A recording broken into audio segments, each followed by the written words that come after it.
आपण सगळेच माझ्यासोबत होतात. मला वाटतं आपण पाहिलं असेल या ठिकाणी सर्वांनी शिस्तीमध्ये जायचंय.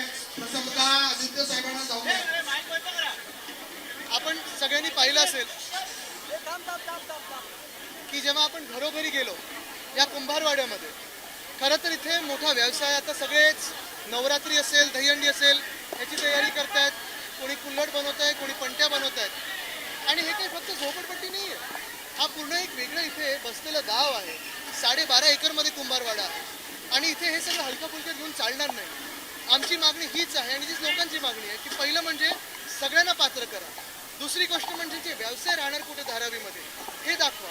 आणि मग सर्वेसाठी ठीक आहे ना, पण काही न सांगता दादागिरीने जर कोणी येणार असेल तर आम्ही सहन करणार नाही.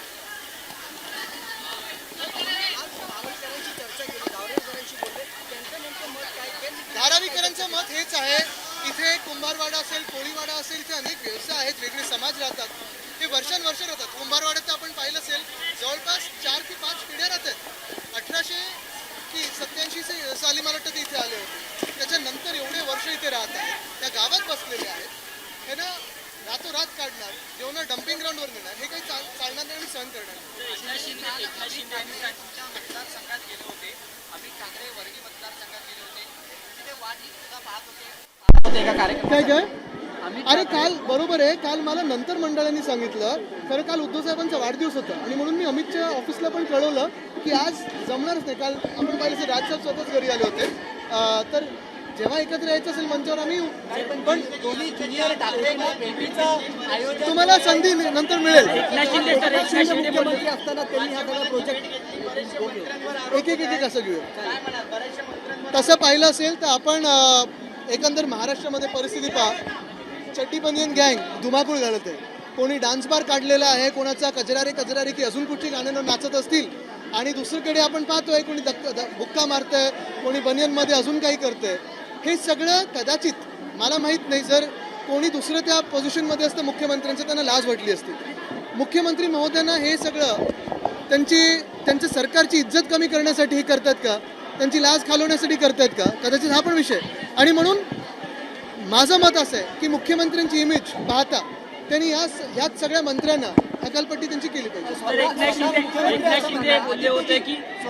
एकनाथ शिंदे बोलले होते की 2 वर्षांमध्ये खड्डेमुक्त करून आपण पाहतोय, येताना अनेक खड्डे आपल्याला दिसले. भ्रष्टनाथ मिंदेंच्या खिशातले खड्डे कदाचित मुक्त झाले असतील, पण रस्त्यांचे हाल एकंदर आपण पाहताय. मी जे असेंब्लीमध्ये मांडलं आणि जे 2 वर्ष मी एकटा बोलत आलेलो आहे की या मुंबईमध्ये भ्रष्टनाथ मिंदेंनी पैसे लुटून 5 कॉन्ट्रॅक्टर्सना काम दिलं आणि ते 5%ही पूर्ण झालेलं नाहीये.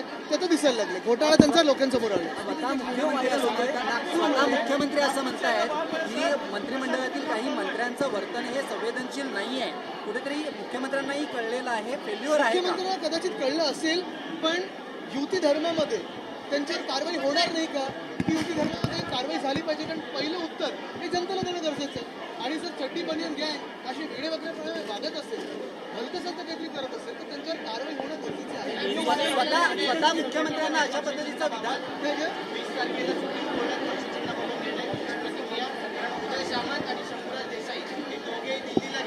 आता कोणी गावी जातं, कोणी दिल्लीला जातं. आम्ही न्यायाची अपेक्षा करतोय.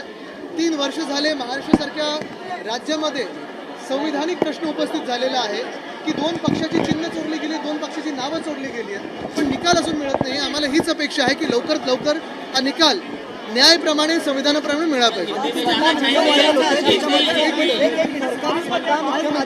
एक अधिकारी बार मध्ये फाईल घेऊन बसले आणि असा व्हिडिओ व्हायरल होतो. काय बोलणार त्या सगळं? आता जिथे मंत्र्यांचेच आणि राज्य गृहमंत्र्यांचेच हे डान्सवर असतील, तर दुसऱ्यांकडून काय अपेक्षा करायची? आदित्यजी एक मराठीमध्ये स्वतः मुख्यमंत्री. एक मिनट, हे झालं ना तिथे. आज धारावी का हमने दौरा किया है. धारावी तो हमारे पड़ोस में है, लेकिन पड़ोस में होते हुए भी अगर आप देखें तो इसमें धारावी 300 एकड़ है. आज कुंभारवाड़ा में आए थे, आप मेरे साथ आए थे. हर एक घर में यहाँ छोटा व्यवसाय है, मीडियम स्मॉल इंडस्ट्री है. और ऐसी एंटरप्राइज को, ऐसी इंडस्ट्री को ओवरनाइट निकाला जा रहा है. शायद देवनर के डंपिंग ग्राउंड पे भेजा जाएगा. सारे लोगों का यही सवाल है कि हम कहाँ जाएंगे और कैसे रहेंगे. कोई स्पष्टता नहीं है. मास्टर प्लान जो बन रहा है शायद किसी एक उद्योगपति के लिए बन रहा है, उनसे विरोध नहीं है, उनसे कोई तकलीफ नहीं है। तकलीफ सिर्फ इसी बात को है कि मुंबई को लूटा जा रहा है, उसके खिलाफ हम लड़ेंगे। स्वतः मुख्यमंत्र्यांनी मंत्र्यांच्या बाबतीत संवेदनशील वागलं पाहिजे असं म्हणणं, याचा अर्थ मुख्यमंत्र्यांची हतबलता आहे म्हणायचं का? नक्कीच मला वाटतं मुख्यमंत्री यांचे हात बांधले गेलेले आहेत आणि युती धर्मात कारवाई करू शकत नाही. जरी ते महाराष्ट्राच्या अंगलटीत असेल, महाराष्ट्राच्या इमेजच्या विरोधात असेल, तरी कारवाई करू शकत नाही. ह्याच्यापेक्षा हतबल आम्ही कधी पाहिलं नाही. भारतीय जनता पार्टी जिस तरीके से जो आतंकवादी पहलगाम में मारे गए 3 आतंकवादी सुरक्षा अभी तक, किस तरीके से? मुझे लगता है हर एक आर्मी के ऑपरेशन पे अब भी जब चल रहा है तो उस पर बयान नहीं देना चाहिए, लेकिन यही बात है कि पहलगाम में कैसे आए, जो उन्होंने किया वो कैसे किया, ये सरकार ने जवाब देना जरूरी है. आर्मी तो अपना काम करते रहती है. राज ठाकरे यांनी एकनाथ शिंदे आणि भाजप यांच्याकडे पक्षप्रवेश जोरदार सुरू होते. दोन्ही ठाकरे बंधू एकत्र आल्यानंतर हे पक्षप्रवेशाचा थांबले बंद झाले. मला वाटतं महाराष्ट्राचं राजकारण जेवढं गढूळ आत्ता झालेलं आहे तेवढं गढूळ कधीच नव्हतं. पण पुन्हा एकदा मी तुम्हाला आजच्या विषयावर आणीन, तो म्हणजे धारावीचा. मी निघाल्यानंतर देखील मी काही घरांमध्ये फिरलो, आपण देखील घरांमध्ये जाऊन 1 to 1 करा त्यांच्याशी, कारण इकडची जी मनं आहेत ती एवढी दुखावलेली आहेत की ठीक आहे, विकास सगळ्यांना पाहिजे, विकासाला विरोध कोणी नाही करत आहे, पण जर तुम्ही इकडच्याच लोकांना जे पिढ्यानपिढ्या राहत आहेत घराबाहेर काढलं, डम्पिंग ग्राउंडवर नेऊन सोडलं, तर हे लोक जगणार कशी? एबीपी माझा, उघडा डोळे बघा नीट.